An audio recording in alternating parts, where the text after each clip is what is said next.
The word surgery instinctively evokes fear and apprehension, even more so when we talk about neurosurgery. Now, the prospect of having an operation on your brain or spine can be terrifying, and this is for a good reason. Nobody really wants to have surgery. My name is Dr. Ivan Stoiv, and I'm a board-certified neurosurgeon.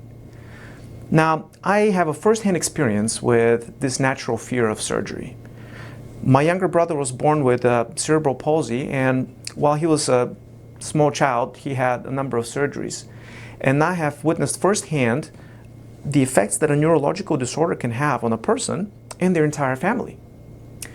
Now, I have been in neurosurgery since 2006, and throughout my time in this field, I have come to realize a few key things that are very important for successful outcomes and patient satisfaction.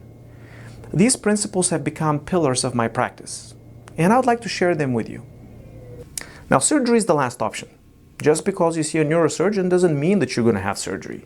There are often many other different treatment modalities before we get to the point of needing surgery. But a big part of this natural fear of surgery is fear of the unknown. Part of my job is to educate patients. I spend a lot of time explaining the problems that people have in a kind of easy to understand and digestible ways. And that I found that eliminates a lot of that fear of going into surgery, because when you know what to expect, I think you're much better prepared to handle that. No two people are alike. So what I do is we basically discuss the different treatment options, the different expectations from each one of them, the ups and downs of each one of these options, and at the end we arrive at a decision together. This brings me to the first and most important pillar of success, and this is trust. You have to be able to trust me with your life, and I have to be able to trust my skills and knowledge that I can help you. And this is a two-way street. I have to have a certain level of confidence that whatever I offer you is going to make you better.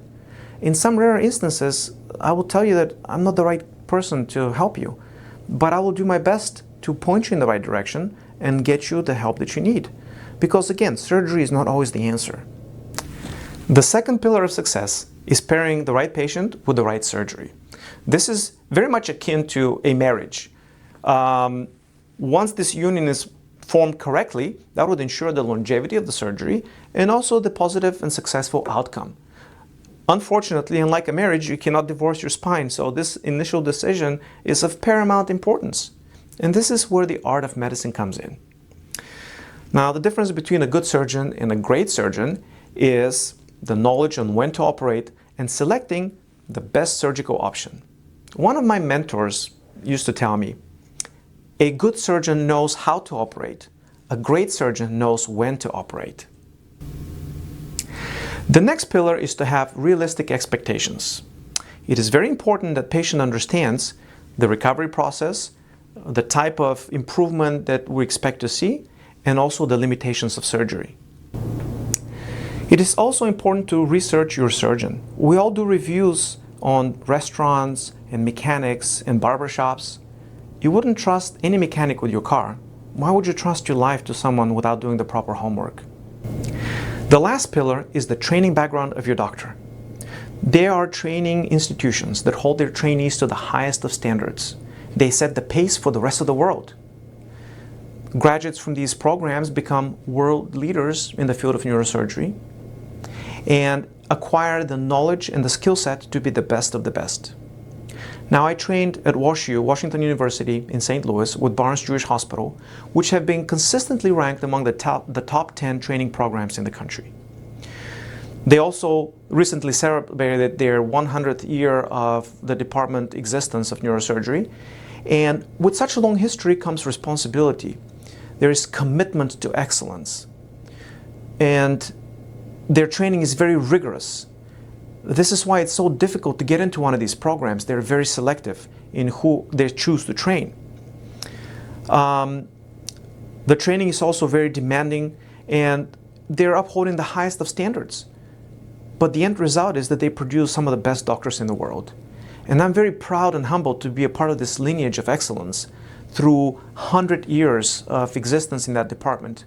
They have produced some of the best doctors in the world. People who are writing the books on neurosurgery, people who have set the bar so high for the rest of the world. And it has been such a privilege to be a part of that legacy that I'm very, very proud to carry the banner of that training program with me. Neurosurgery is my calling. It's not just a job for me. My patients become my extended family. I love what I do. Trusting me with your life is the greatest honor and the most profound responsibility I could ask for. I have spent a huge part of my life acquiring the skills and knowledge to transform and save lives. Even though it has been a difficult journey, I wouldn't change a thing. Thank you so much for taking the time to view this video and getting to know me. And I hope that you find this information useful. Thank you.